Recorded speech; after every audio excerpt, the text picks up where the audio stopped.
જેટલો વિશાળ દરિયો તેટલી જ વિશાળ મુશ્કેલીઓ। જીવના જોખમે દરિયો ખેડે છે માછીમારો, પણ માછીમારોને ભૂલી ગયા છે નેતાઓ। આ અમે નહીં પણ ખુદ માછીમાર અને ખારવા સમાજ કહી રહ્યો છે। ઓખાથી ઉમરગામ સુધી દેશમાં ગુજરાત રાજ્ય સૌથી મોટો દરિયા કિનારો ધરાવે છે। લાખો માછીમારો દરિયો ખેડીને પોતાનું ગુજરાન ચલાવે છે, પરંતુ સરકારની યોજનાઓ માત્ર કાગળ પર હોવાનો માછીમારોનો આક્ષેપ છે। જે બંદરના વિકાસ થવો જોઈએ વિકાસ થતો નથી। છેલ્લા ગુજરાતમાં ભાજપની સરકાર 23 વર્ષથી આ ભાજપની સરકાર છે, કેન્દ્રમાં 5 વર્ષથી આ ભાજપની સરકાર હતી, પણ માછીમારના કામ થવા જોઈએ એક પણ કામ થયા નથી। માત્ર કાગળ ઉપર જ જે જાહેરાતો થઈ છે કાગળ ઉપર જ છે।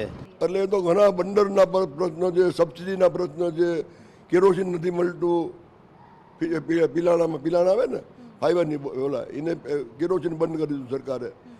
પછી બહુ તકલીફ તો બહુ છે આજની બહાર, પણ ટૂંકમાં શું છે કે અત્યારે તો પ્રશ્ન શું છે કે અમે સરકારની બાજુમાં જ છે કે સરકાર ભાજપની છે, એટલે એને હારે જ રહેવું પડે।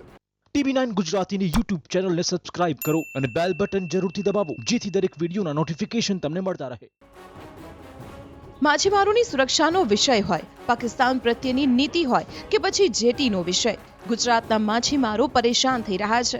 તેવામાં માછીમારો પર વોટ બેંકની રાજનીતિ થઈ રહી છે। માછીમારોની સમસ્યાનું ઠીકરું કોંગ્રેસ ભાજપ સરકાર પર ફોડી રહી છે। બોટ માટે લોન આપવામાં આવતી હતી, એ લોન આપવામાં આવતી નથી। આ ભારતીય જનતા પાર્ટીની સરકારે બંધ કરી દીધી। પહેલાં ડીઝલ ઉપરની જે સબસિડી હતી એ પેટ્રોલ પંપ ઉપર જ કાપી અને ઓછા ભાવ કરીને આપવામાં આવતા હતા। આજે કરોડો રૂપિયા માછીમારોની ડીઝલની સબસિડી બાકી છે।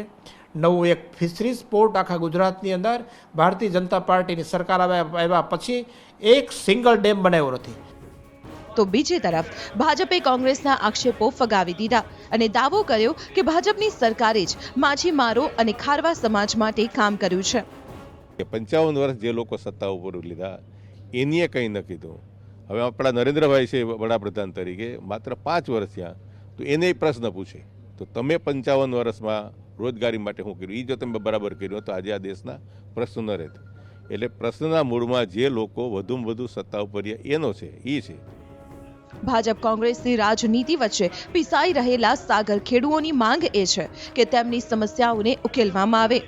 સાગર ખેડૂઓની વાત તો પક્ષ અને વિપક્ષ બંને કરે છે, પરંતુ હકીકતની અંદર કોઈપણ પ્રકારની જે સવલત છે જે રીતે પહોંચવી જોઈએ તે રીતે પહોંચી નથી। ત્યારે એક ભીતિ આગામી દિવસોમાં ફિશરિંગ બિઝનેસ પડી ભાંગે તેવી પણ લાગી રહી છે। ત્યારે જોવાનું એ છે કે આ વ્યવસાય સાથે સંકળાયેલા લોકો આ વખતે મતદાન કોની તરફ કરશે। કેમેરામેન ઇમરાન સાથે કિંજલ મિશ્રા, TV9 પોરબંદર। TV9 ગુજરાતીની YouTube ચેનલને સબસ્ક્રાઇબ કરો અને બેલ બટન જરૂરથી દબાવો, જેથી દરેક વિડીયોના નોટિફિકેશન તમને મળતા રહે।